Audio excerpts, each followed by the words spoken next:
tribulacionista. Tá bom? Olha só, nós marcamos aqui sempre como base a grande tribulação, sempre marquei com X, esse período aqui, conhecido como grande tribulação, ok? Nós já falamos sobre pré, mid e pós, independente disso. Mas por que se acredita, né, que esse período vão ser 7 anos? 7 anos. Com base em Daniel que nós lemos, e já estudamos a 70ª semana, ou seja, é um setênio. Quando fala em semanas, fala de setênio. É um setênio. Setênio. É um período de 7 anos. Quando fala na metade da semana, está falando na metade do setênio, ou seja, dos 7 anos, 3 anos e meio. Aqui é onde está o crucial, onde o anticristo de fato vai se manifestar. Por isso existe a teoria mid-tribulacionista, na metade da semana somente se manifesta o anticristo, e os pós-tribulacionistas falando que a igreja passa por toda essa miséria que vai acontecer aqui na terra. Tá bom? São dias de tribulação, de grande tribulação, de selos. Você vai acompanhar em Apocalipse, selos. Selos são abertos. Taças da ira de Deus são derramadas. Onde está a teoria de que a igreja não pode passar pela grande tribulação? Em primeiro lugar, porque a igreja ela nunca poderá experimentar o derramar das taças da ira de Deus. Em Apocalipse vemos taças da cólera, da ira de Deus derramada à terra. Por que a igreja não poderia passar? Porque a igreja foi poupada desse juízo maligno da ira de Deus.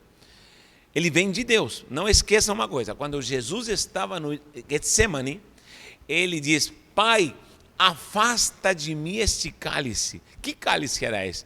Era o cálice da ira de Deus. Deus sempre esteve irado contra o homem, contra todos que pecaram, porque todos pecaram e foram destituídos da glória de Deus. E o homem só pode ser julgado e condenado por Deus, derramando a sua ira.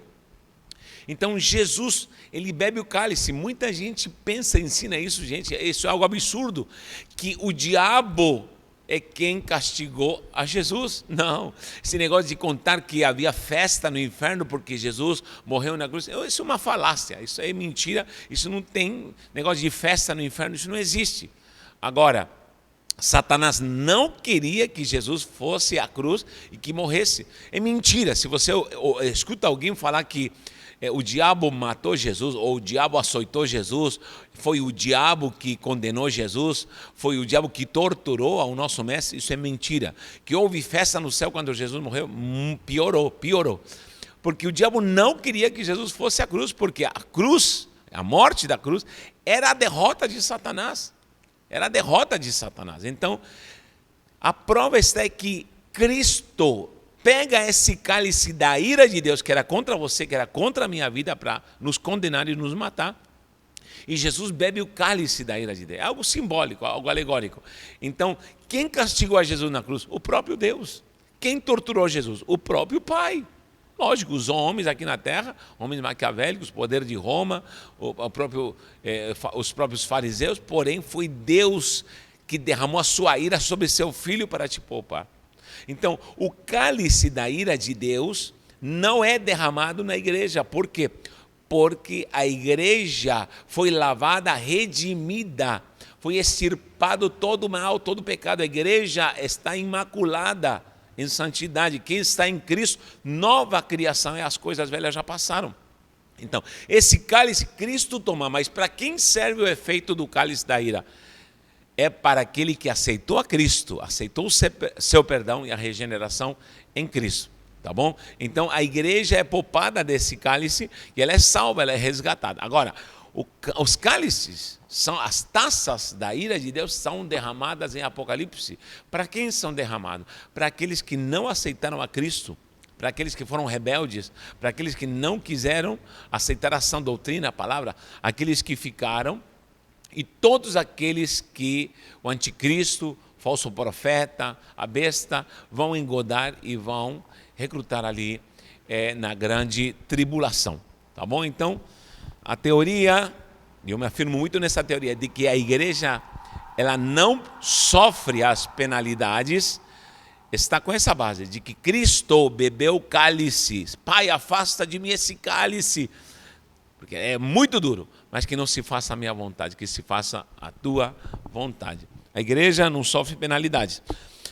Outra coisa importante, nesse período de 7 anos, aqui em cima, como a igreja, segundo a visão pré-tribulacionista, já foi arrebatada, aqui em cima, nos ares, nas regiões celestiais, porque em Tessalonicenses é claro quando diz, e nós seremos arrebatados, nos ares nos encontraremos com o Senhor.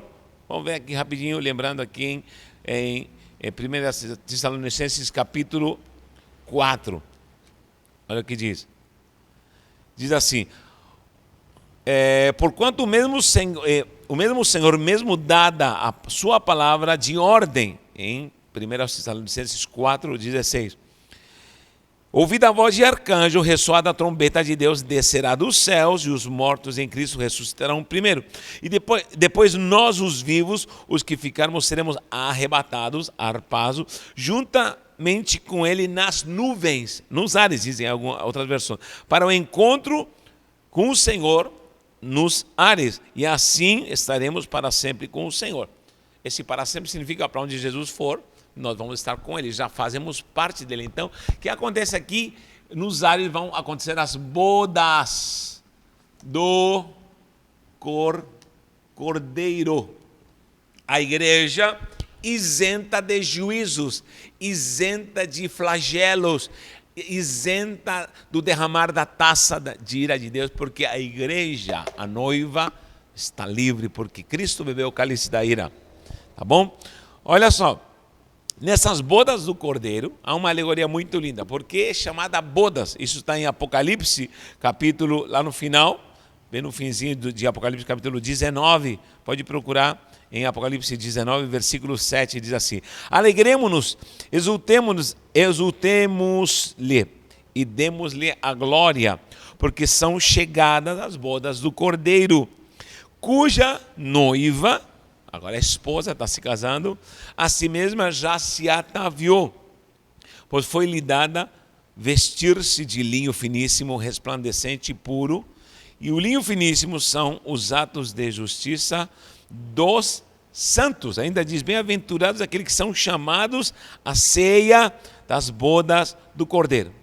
Tá bom? Então, nós vamos estar nas bodas do Cordeiro como igreja, agora não mais como noiva, mas agora nos casando com o Senhor. Então, o que acontece aqui na terra nesses 7 anos? As bodas do Cordeiro. Por que se acredita que nessas bodas do Cordeiro a igreja não vai estar na terra?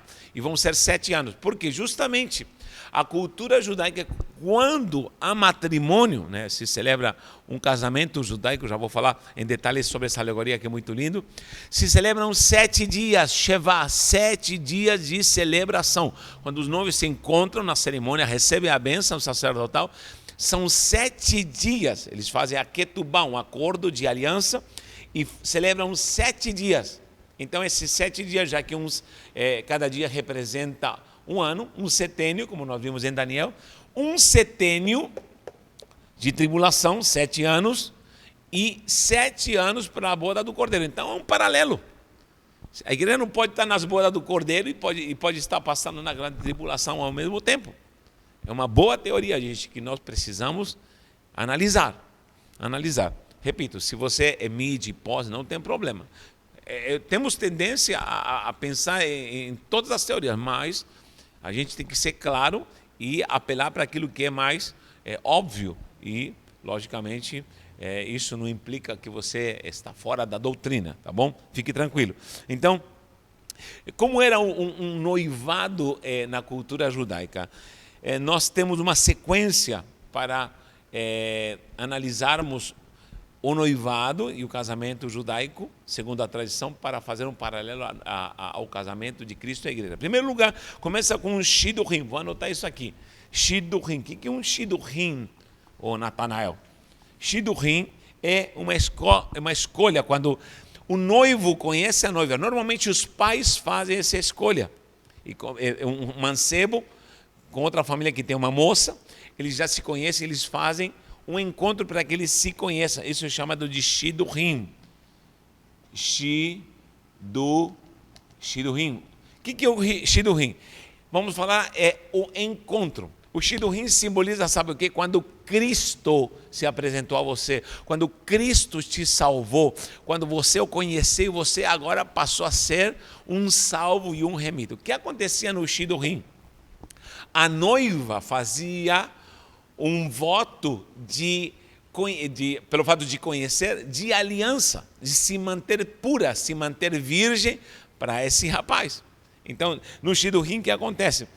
Já havia uma escolha, esse moço falava, você a partir de agora é minha amada, minha escolhida, é o que Jesus faz com você, igreja do Senhor.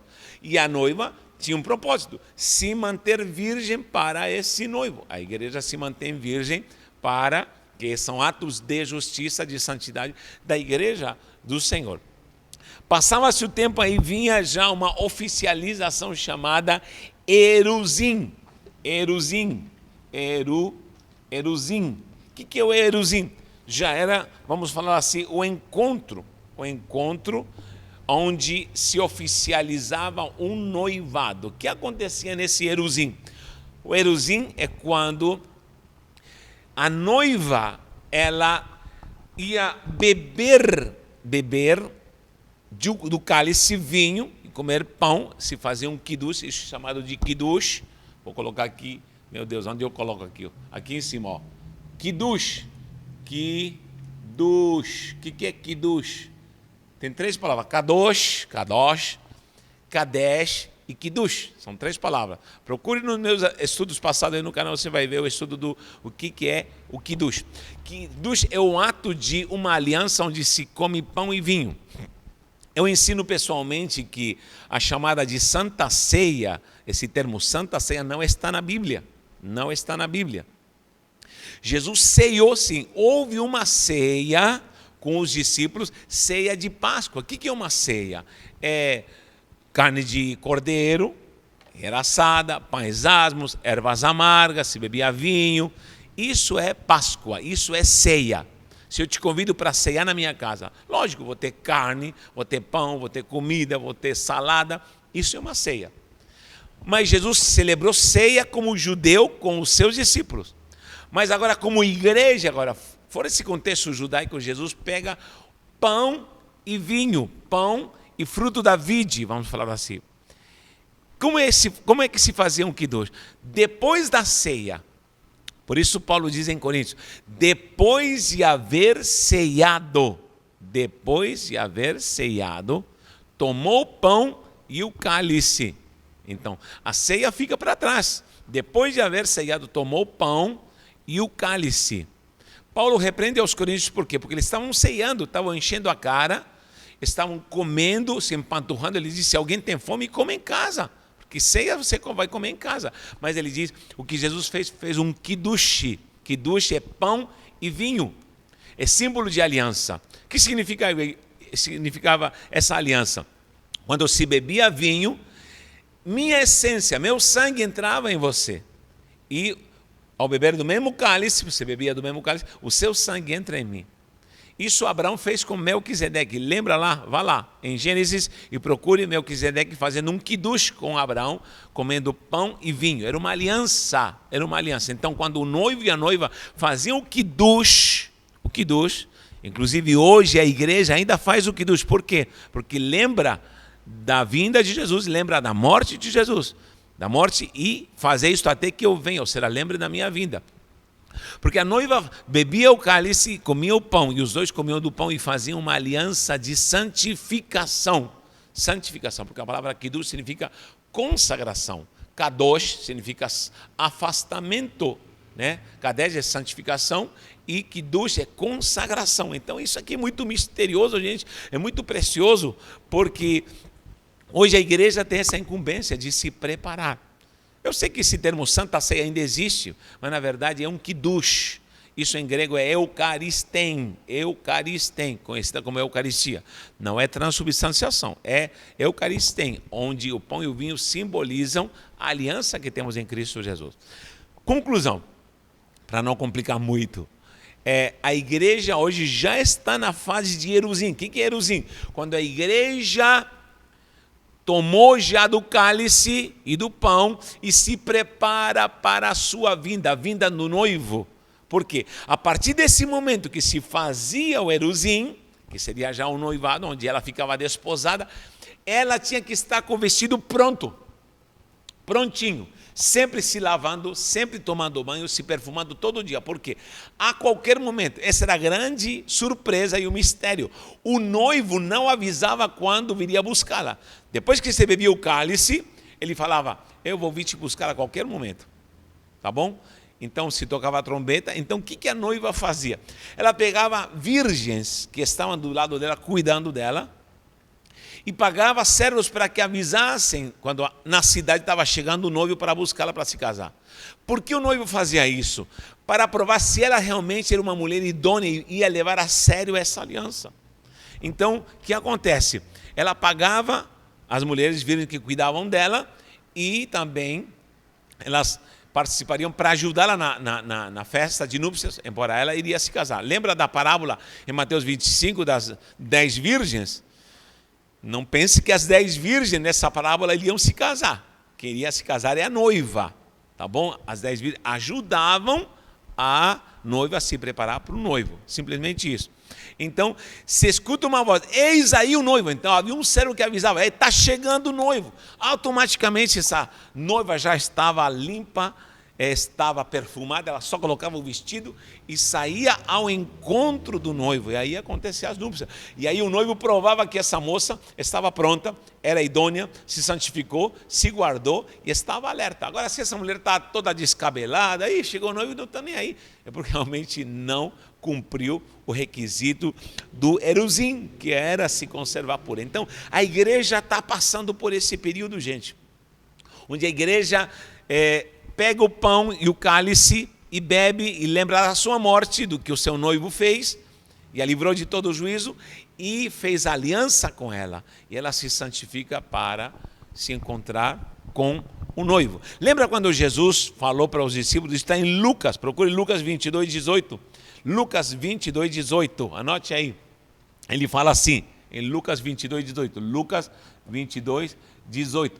Ele, depois de haver ceiado, gente, depois de haver ceiado, lembre de ceia é ritual judaico, cordeiro, pão, ervas amargas. Ele pega o cálice e o pão e diz, bebam dele todos.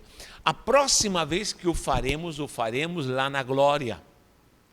Ele fala para a noiva, que são já os seus discípulos que representam toda a igreja. A próxima vez que o faremos, beberemos do cálice e estaremos juntos, vai ser lá na glória. Então, o que acontece? Isso acontecia literalmente quando o noivo vinha novamente, se fazia um kiddush, se bebia, se comia pão, se bebia vinho e se celebravam as bodas e 7 dias ficavam celebrando. São os 7 dias, são 7 anos de tribulação, onde a noiva estará se alegrando nas bodas do Cordeiro. Quem crê nisso, dá glória a Deus. O que acontece nas bodas do Cordeiro? Essa palavra, ó, aqui, é shidurim, escolha. Eruzim é o 2, onde a noiva ficava aliançada, tomando o cálice e comendo do pão, no kiddush. E terceiro, era a vinda do noivo para buscá-la, tá bom? Onde iria se casar e estaria com ele eternamente. Nessuim, ou pelo menos até que a morte nos separe. É o Nessuim. O que é o Nessuim? Essa palavra Nessuim significa carregar, onde literalmente o noivo tomava a noiva e se casava com ela. Lembra esse costume de o noivo entrar em casa pegando a noiva no colo? Bom, é um costume bem antigo, mas surge disso, da palavra Nessuim, onde a noiva entra no colo do marido. E ela, a partir de agora, é posse dela. Isso é muito glorioso, gente. A igreja se encontrará nos ares com o Senhor e o noivo a tomará para si e estará eternamente com Jesus. 7 dias de festa, como eu já disse, seria o setênio da grande tribulação. Quando nós vemos essa aliança confirmada, se concluía com uma ketubá. Aqui, vou colocar ketubá. Ketubá. Aline, dá um, é minha filha Aline que está gravando. Aí, Aline. Ketubá, o que é uma ketubá? Onde se fazia um contrato oficialmente,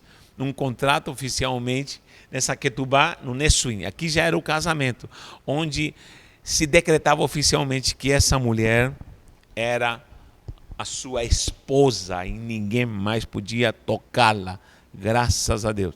Esse é o decreto assinado numa ketubá santa, onde nós estamos aliançados eternamente com o Senhor, tá bom? E isso é bodas do Cordeiro. Você viu a sequência? Coisa linda. Isso talvez não é ensinado em muitas escolas, mas isso faz parte da cultura judaica e é muito bom salientar.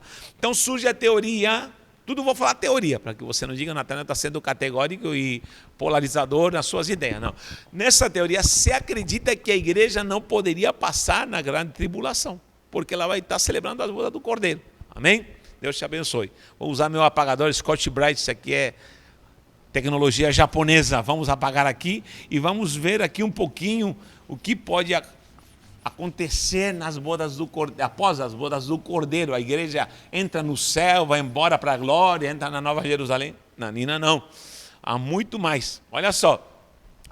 Voltando à linha da grande tribulação. A linha novamente, aqui, ó. Aqui. Vou colocar aqui, grande tribulação, GT, grande tribulação. Pronto. Aqui em cima, bodas do Cordeiro. Há muitas passagens sobre bodas do Cordeiro. Você pode anotar aí sobre esse encontro com Jesus nas bodas do Cordeiro. Isso é um fato que vai acontecer. Lucas 22:30, quem vai participar? Apocalipse 5:9.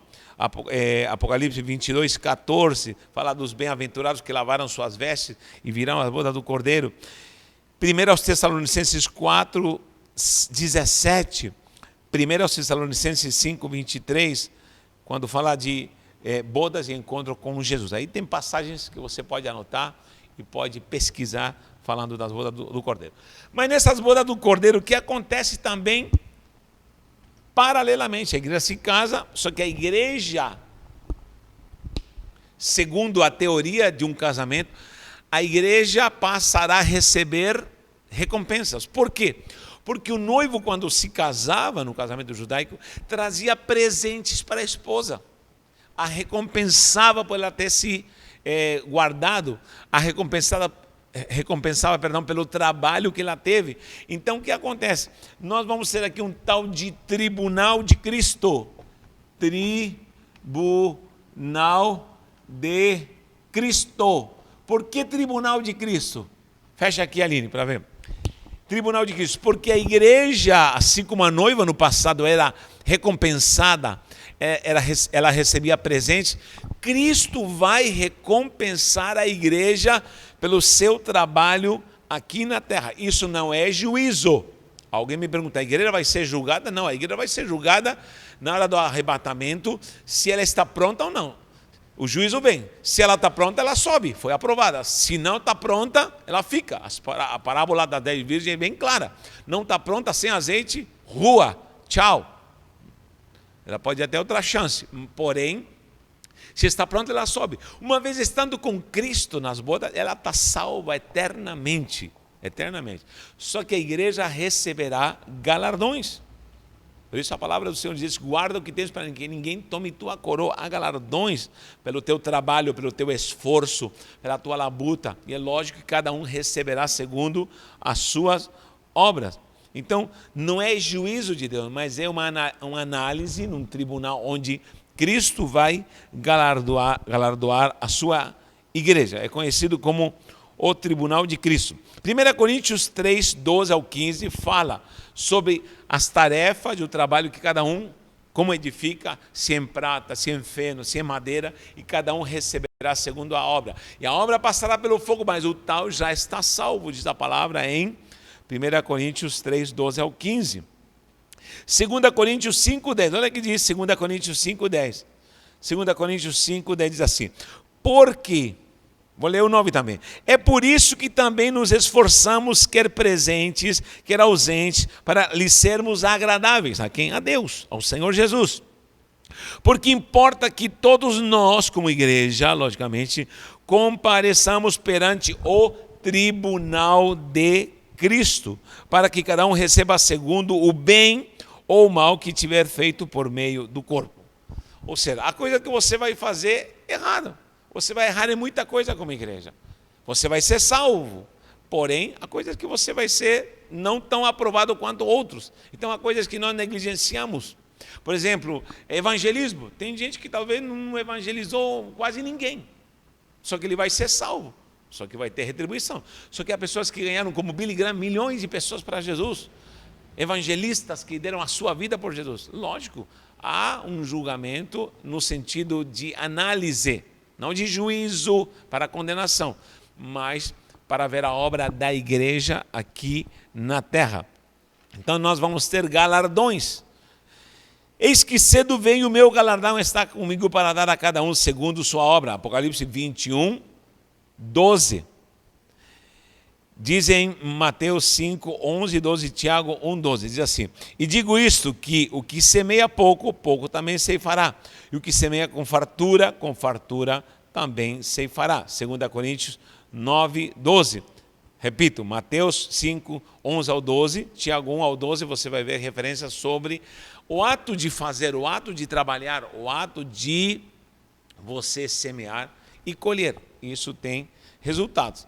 Os galardões que nós teremos serão coroas. Apocalipse 2, 10, coroa da vida. 1 Coríntios 9, 25, coroa da vitória. 1 Pedro 5, 2 ao 4, coroa da glória. 2 Timóteo 4, 7 ao 8, coroa da justiça.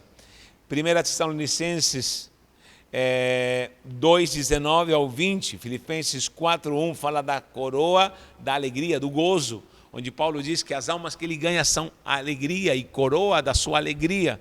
Então, a palavra é categórica em falar que haverá uma premiação para a igreja e ela será galardoada. Isso é uma igreja já triunfante, uma igreja que já venceu todo o mal, se consagrou. Mas vamos ver essa sequência. Tribunal de Cristo. O que acontece depois da grande tribulação? A igreja já coroada, ela desce para a terra, ela volta, e aqui na grande tribulação está uma catástrofe, como nós falamos, gente. Nós estamos com esse problema do Irã, Estados Unidos, qualquer coisinha, parece que uma bomba nuclear vai explodir, ou uma sequência de guerras, e já os rumores de guerra estão aí. Gente, o pior conflito que pode haver são entre países poderosos, que não estão nem aí com o que pode acontecer com a humanidade, e de fato vão haver catástrofes, hecatombes e coisas terríveis nessa última hora. Então é o princípio de dores da palavra do Senhor. Nós precisamos orar e estar alertas mais do que nunca. Eu falei na aula passada de que o falso profeta, talvez, teoria, pode ser o mundo árabe. Por quê? Porque o mundo árabe está rodeando Israel e a palavra diz que Jerusalém será sitiada, gente. Meu Deus do céu, se Jerusalém vai ser sitiada, quem poderá mais sitiar Jerusalém a não ser o mundo árabe? Aí tem uma imagem, eu vou mandar essa imagem aí para você ver. Essa imagem está mostrando como Israel está sitiada, está rodeada. Jerusalém vai ser rodeada. É o mundo árabe. Israel é um pinguinho do nada, meu Deus do céu. Aqui, ó, nessa imagem você pode ver, olha os países. O Líbano, a Síria, Iraque, Jordânia, Arábia Saudita, o Catar, o Egito, Sudão, a Líbia, a Argélia, países até da África estão rodeando.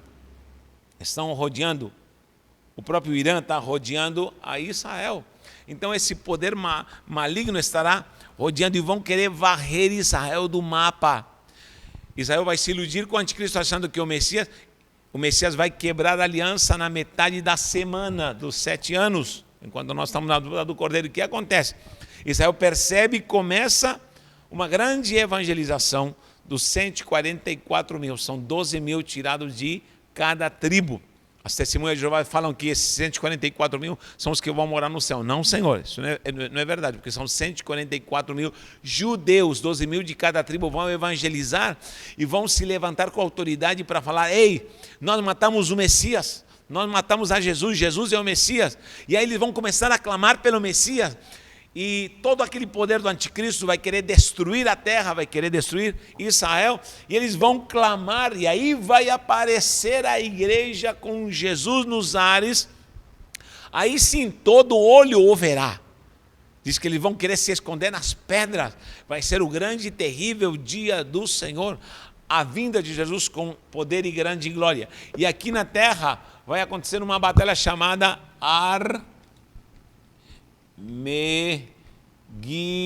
Armegido, que significa o monte exaltado. Então, Armegido, que seria a batalha de Armagedon, traduzido por Armagedon. Esse Armagedon, Jesus Cristo, como Rei e Senhor, ele vem implantar o milênio e ele destrói as forças do mal, as forças do anticristo. Ele destrói a besta, todos os ímpios, e Israel, e talvez aquele remanescente que ficou, que não subiu no arrebatamento, se converte a Jesus. E aí vem para a implantação do milênio. Então, depois disso aqui nós vamos entrar no milênio, tá bom? Vou falar um pouquinho sobre o milênio para você ter somente uma ideia. Por quê? Porque também há diferentes teorias sobre o milênio. Tem gente que não acredita, tem gente que acredita, tem gente que diz que pode ser algo figurativo. Então, o que acontece? No milênio, depois da guerra do Armagedon, Cristo vem para implantar o seu governo na terra milenal. Milênio, que significa 1000 anos, igual 1000 anos. A Bíblia fala sobre esses 1000 anos, né? Já estava escrito em Isaías sobre essa glória, essa harmonia. Se você vem em Apocalipse capítulo 20, vamos lá para Apocalipse capítulo 20. Aí, depois desse Armagedon, Satanás é preso, diz, por 1000 anos. Olha o que diz: então vi descer no 20, do seu anjo, que tinha na mão uma chave do abismo, uma grande corrente, e ele segurou o dragão, a antiga serpente, que é o diabo Satanás, e o prendeu por 1000 anos, e lançou no abismo e fechou, e pôs selo sobre ele, para que não mais enganasse as nações, até que se completassem os 1000 anos. Depois disso é necessário que ele será solto por pouco tempo. Por que ele vai ser solto? Porque aí ele vai ser julgado no grande trono branco, que é o juízo final, o grande juízo final. Então, qual é a visão depois disso? É que a igreja vem como reis e sacerdotes aqui na terra, nós já com o corpo glorificado, e estaremos reinando juntamente com Israel. Jesus se assentará ali no Monte Sião e vai governar, no Monte das Oliveiras, e vai governar Israel, e vai restaurar Jerusalém, e vai ser uma paz no mundo inteiro. Temos várias passagens em livros proféticos. Isaías fala muito que o cordeiro pastará com o leão, ou seja, nós vamos ter um Éden aqui na terra. Haverá paz, a criança vai brincar com a áspide, não vai lhe picar, não vai se envenenar. Então, tudo será purificado. Todas as passagens que aparece o milênio aqui na terra podem ser alegóricas, mas cremos que também pode ser literal. E as testemunhas de Jeová, presta atenção, confundem essas passagens dizendo que a terra vai ser purificada para sempre e estaremos para sempre aqui na terra. Não, Senhor. Não esqueça que haverá um novo céu e uma nova terra. E a nova Jerusalém, nós vamos entrar ainda nela, tá bom? Então, será o milênio. Então, nós temos uma visão chamada pré-milenista. Pré-milenista. O que os pré-milenistas falam? Diz que tudo que acontece escatologicamente sobre a vinda de Cristo, sobre o final dos tempos, a destruição no Armagedon do anticristo, tudo isso acontece antes do milênio. Eu pessoalmente creio que tudo acontece antes do milênio. Temos também os pós-milenistas, preste atenção, pós-milenistas. A visão pré-milenista é antes, pós e depois. Como assim? Lembra que Jesus falou assim: quando o evangelho do reino seja pregado em toda a terra, depois disso vai vir o fim. Então, essa é uma primeira base dos pós-milenistas. Eles dizem que o milênio, ele acontece, milênio significa milhares de anos, e nós temos ainda na Terra muitos milhares de anos, que ainda o Evangelho vai ser pregado. Normalmente um pós-milenista ele fala assim: não, gente, Jesus não volta agora. Por quê? Porque o Evangelho tem que ser pregado e apenas uma parte da Terra está evangelizada. O Evangelho ainda vai haver um grande avivamento, vai haver bonança, vai haver muita bênção, a Terra vai se encher da glória do Senhor e vai haver bênção, glória. Depois disso que virá o fim e todos os juízos. Então eles creem que primeiro vai haver uma grande harmonia. Eu conheço pastores que têm me falado: Natanael, não sonha que Jesus veio agora. Tem milhares de anos pela frente ainda. A visão reinal, dessa visão de reinado, de que Cristo implantará esse reinado na terra antes antes da vinda dele, é pós. Toda a visão pós-milenista somente depois dessa grande paz. É que Jesus vem, tá bom? Só que também tem os amilenistas. Amilenismo. O que é amilenismo? O amilenismo não acredita que o milênio é um período literal de 1000 anos. O amilenismo diz: não, gente, isso é uma alegoria, né? É uma alegoria e você não pode falar sobre milênio, né, de uma forma literal. Por quê? Porque isso é simbólico. Tudo que está no Apocalipse é simbólico. Tudo não pode ser interpretado literalmente. Quando você vê um dragão com 7 cabeças, isso é figura alegórica. Quando você vê uma mulher montada numa besta com um cálice, tudo isso é simbólico. Então 1000 anos não pode ser interpretado literalmente. Pode ser uma boa teoria. Pode ser uma boa teoria que talvez seja um período longo, e isso de fato não vai acontecer literalmente aqui na Terra. Então, temos essas 3 linhas sobre o milênio. Passando o milênio será pré, pós ou amilenismo. O que acontece? Ainda nós temos a descida de fogo de Gog e Magog. Faltaria tempo e aula para explicar sobre isso. Aí o Satanás é solto novamente, só que aí se apresenta o grande trono branco, gente. Aí vem o juízo de Deus. Apocalipse 20, versículo 11. E vi um grande trono branco, e aquele que se assenta, de cuja presença fugiram a terra e o céu, e não se achou lugar para eles. Vi também os mortos, grandes e pequenos, postos em pé diante do trono. Ou seja, nessa altura agora, depois de toda aquela bagunça na terra, de toda a grande tribulação, boda do Cordeiro, já passou um milênio. Para quem acredita no milênio, aí vem o juízo final. Zé Fininho, acabou, meu filho. Aí não tem mais vez. Por quê? Porque agora os mortos, olha a ressurreição. A primeira ressurreição é quando Jesus vem. Quando Jesus vem, uma ressurreição. Agora, os mortos, porque, por exemplo, você tem um camarada, vamos supor que Hitler não se salvou. Eu creio que não se salvou. Tomara que tenha aceitado a Jesus antes, mas não podemos julgar. Mas qualquer pessoa que não aceitou Hitler, Mussolini, Saddam Hussein, sei lá, esses homens maus que negaram Jesus e foram maus de fato, todos esses maus não vão acordar, nem na vinda de Jesus, não vão passar pelo milênio, eles só ressuscitam para juízo. Quem morreu e não aceitou a Jesus em todo o tempo, desde a criação do mundo, todos os que não aceitaram a Jesus, todos que foram maus, mesmo quando não era pregado Jesus no Antigo Testamento, e foram homens quebradores do princípio da lei do Senhor, todas as pessoas na grande tribulação que morreram sem salvação, ninguém acorda a não ser na ressurreição dos mortos para o juízo final. Aí grandes e pequenos estarão diante dele.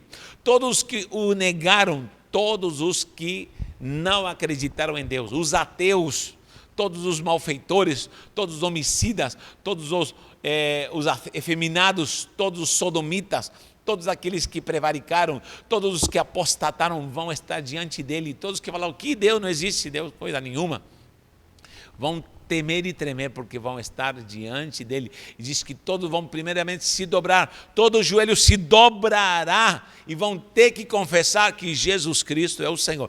Nesse juízo também vai ser julgado o Satanás, também vão ser julgados os anjos caídos, vão ser julgados os demônios, e aí sim se abre o lago de fogo e enxofre, e aí Satanás é lançado literalmente no lago de fogo e enxofre, e vem a condenação para aqueles que não aceitaram a Jesus. Leia isso em Apocalipse capítulo 20.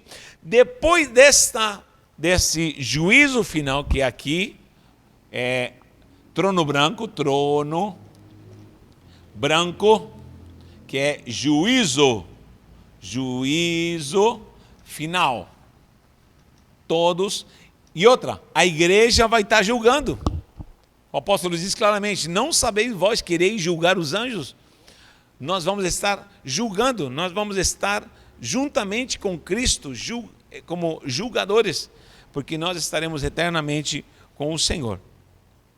Aí tem a visão já da cidade santa, que descia da glória de Deus, a nova Jerusalém, e também se apresenta um novo céu e nova terra. Se você ler Apocalipse 21, mas leia, gente, leia, é importante ler isso aí. Leia todo o Apocalipse, você vai ver o novo céu, nova terra, não haverá mais pranto, o Senhor vai enxugar toda a lágrima. E diz aqui no versículo 9: então veio um dos anjos que tem as 7 taças cheias dos últimos flagelos, e falou comigo: vem, mostrar-te-ei a esposa do Cordeiro. E me transportou em espírito até a grande e elevada montanha, e me mostrou a cidade santa, a nova Jerusalém que descia do céu. Então a nova Jerusalém é uma cidade santa, edificada numa dimensão espiritual, e ela tem medidas, você pode ver essas medidas, isso também pode ser alegórico, e nós vemos ouro, prata, lógico que isso é alegórico, é simbólico.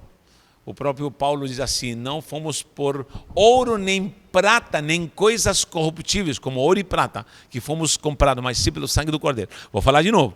Não fomos por prata e ouro, como coisas corruptíveis que fomos comprados, mas sim pelo sangue de Cristo. Ou seja, fomos comprados não com prata e ouro. Aqui está falando Paulo que prata e ouro são coisas corruptíveis, mas sim fomos comprados pelo seu sangue. Então prata e ouro está na dimensão de coisas corruptíveis. Como que pode haver ouro no céu e prata no céu? Então isso é alegórico.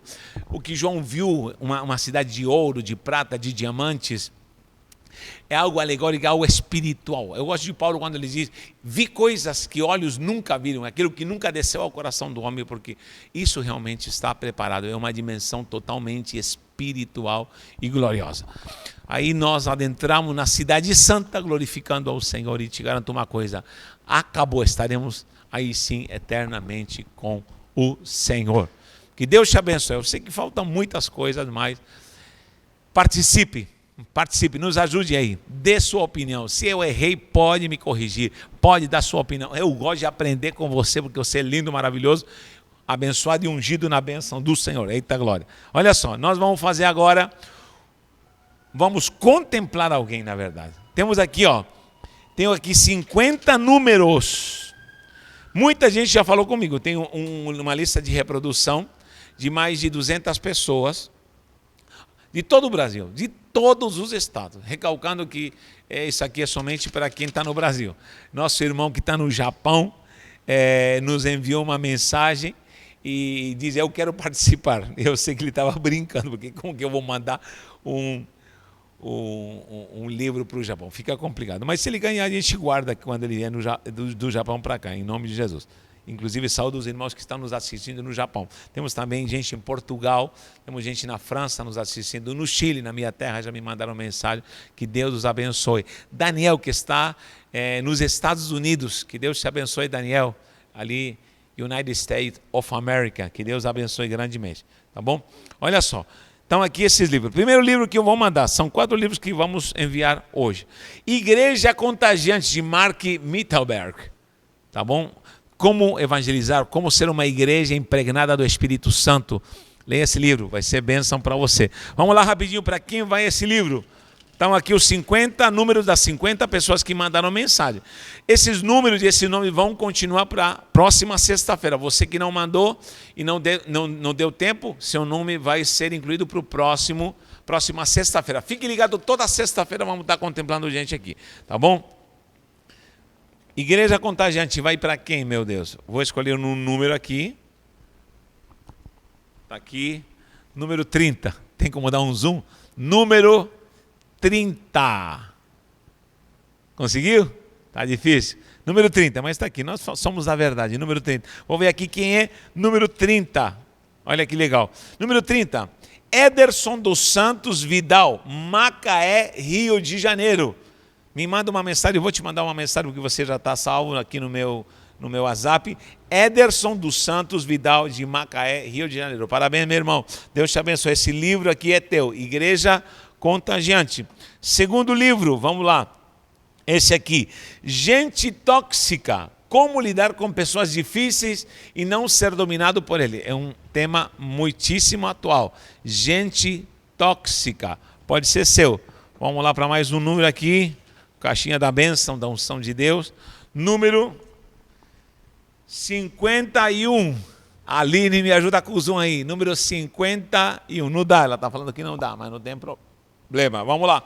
Número 51 é Laércio Rocha, de Vitória da Conquista, Bahia. Olha que lindo. Laércio Rocha, Vitória da Conquista, Bahia. Gente Tóxica vai para você, tá bom? Vamos mais um livro. Princípios de Oração, de Charles Finney. Livro muito bom, como orar, como entrar na dimensão da oração. Vamos lá. Quem vai levar essa bênção? Número 39. 39. Tá bom? 39 está aqui anotado. Separei tudo antes. Eli dos Santos, Jacarezinho, Paraná. Eli dos Santos, Jacarezinho, Paraná. Olha só, Princípios da Oração, de Charles Finney. É para você, tá bom? E por último, esse livro aqui foi me apresentado como um livro muito bom. Confesso que não li esse livro, mas é um livro novo. Pastores de Coração. Eu quero divulgar esse livro do pastor Fernando Madergan, tá bom? Pastor Israel da Igreja Metodista me presenteou com esse livro para conhecê-lo. Não li ainda, mas vou estar sorteando e já vou pegar mais para estar dando de brinde e vou aproveitar para ler o livro, porque eu sei que esse homem é um homem santo de Deus, tá bom? Olha aqui. Gente, tem que ser verdadeiro, senão não dá certo. Não li o livro, vou falar o quê? Número 44. 44. Vamos ao número 44 aqui. 44. Bruno Gomes, de São Paulo. Bruno Gomes, de São Paulo. Deve ser São Paulo, capital. Tá bom? Bruno Gomes, vou entrar em contato. Você ganhou o livro Pastores de Coração. Tá aí? Eu vou estar enviando pelo correio. Talvez demore um pouquinho, porque não vou mandar pelo CD, vou mandar normal. E que o Senhor derrame muita glória e unção na sua vida. E por favor, se inscreva, participe, fale nos comentários, dê sua opinião, dê um like na bênção do Senhor Jesus. Te amo em Cristo e um beijão. Até segunda-feira. Fique ligado no teu coração. Um beijo em nome de Jesus. Amém?